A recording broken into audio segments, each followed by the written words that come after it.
The program I have today, I want to teach on effective wisdom. There are two things you should note in your life. There's what we call circle of concern and circle of influence. Circle of influence means those things that you should concentrate on that is going to elevate you in life. The circle of concern are those things that are going to limit you in life. For instance, your friend got a job and he did not tell you. Instead of focusing on why he didn't tell you, rather focus on what you should do to better your life, okay? That is circle of influence. Circle of concern could be you start thinking about why he didn't tell you. Oh, am I that bad? Oh, what am I not doing well? Why is he no longer my friend? So you are dwelling on the circle of concern instead of dwelling on the circle of influence, which is what can I do to better my life? What are those things, steps I should take so that my life will be great? So that is it. So, secondly, most of you wants a good job or wants to be promoted at workplace, but are you taking initiative? What is the initiative you are taking? Go to your company, go to your business place, research on the things that you could do to improve that organization. That is taking initiative. You could do it by asking the top managers, the people at the top, go out with them, have a lunch with them, discuss with them, come back home, make research, and say, what do I do to, better the company? How can I contribute at my level? Whatever level you are is what you can research on and give better ways to improve things. For instance, you're a laborer.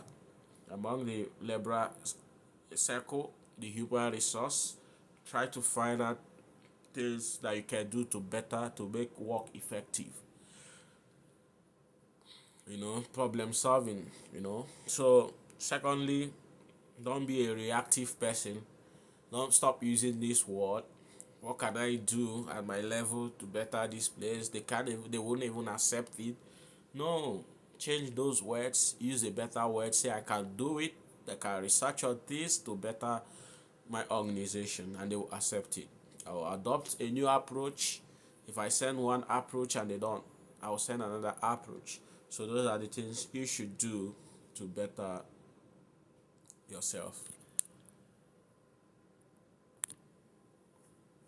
So secondly, some of us want to get married to a good spouse, to a rich spouse. In fact, some of us, our eyes are gazed on, I want to marry a governor's son. I want to marry a wealthy businessman. I want to, oh, yeah, you can. If you think you can, you can. So, but what do? You have to live up to that standard. I want to use Esther. Sorry about other religion. I don't discriminate against religion, whatever religion you are. But I'm a Christian, so I want to adopt a certain character in a Christian book called Esther. So she is the cousin of, yeah, she is the nephew of, uh, what's his name? I can't remember his name now, but he's a nephew to somebody. So they were on exile on another land. He has been living with his uncle because she lost her parents. So the uncle has been taking care of her, and Esther was taking care of all the way until they went on exile to that land. So the king was about to get married, and they need the maidens to assemble for the king to pick wife. That's the way they do it in those days. So the uncle of Esther knew that other maidens were assembled. So what did he do? He quickly started brushing up, training up Esther to that standard where the king could look at her, change her dress, change her gowns, her shoes, made her became an epitome of beauty. Not only beauty, but refined her speaking, her eating, her the way she talks, the way she moves, the way she smiles, the way she dances. Everything was rebranded for that purpose. So you that want to marry a governor, what have you done to get to the governor standard? Where do you find yourself? Do you go to the environments where you can find them? I know of a certain lady in my community that got married to a governor's son. What did she do? She did not target a governor's son. She just have been training herself, reading books. She's very smart. She's herself. She doesn't live a fake life. She doesn't target people to, get money from. What did she do? She just refined herself for herself. Not because she wants to marry a governor's son. No motive. But what happened? The law of attraction took her to a certain church where she met the governor's son. This is a true life story. All my governors were present because she's from a particular place. Her parents were ordinary teachers. But because she got married to a governor's son, when during the marriage, all the governors from all the states came for that marriage to honor her. So she became the talk of the town in the whole country. How did she meet this guy? She went to the church where this guy is.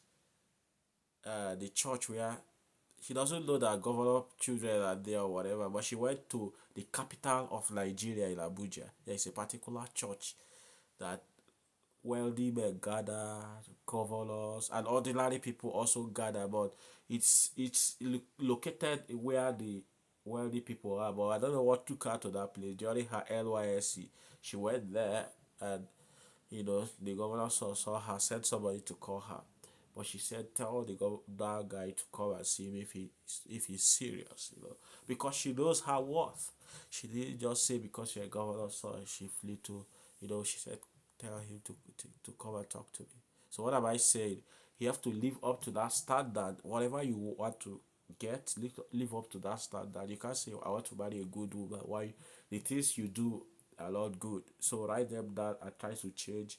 I try to get to that level. Before whatever you want to attract, you can get. Everything is possible. I've tested so many things. God has made everything possible.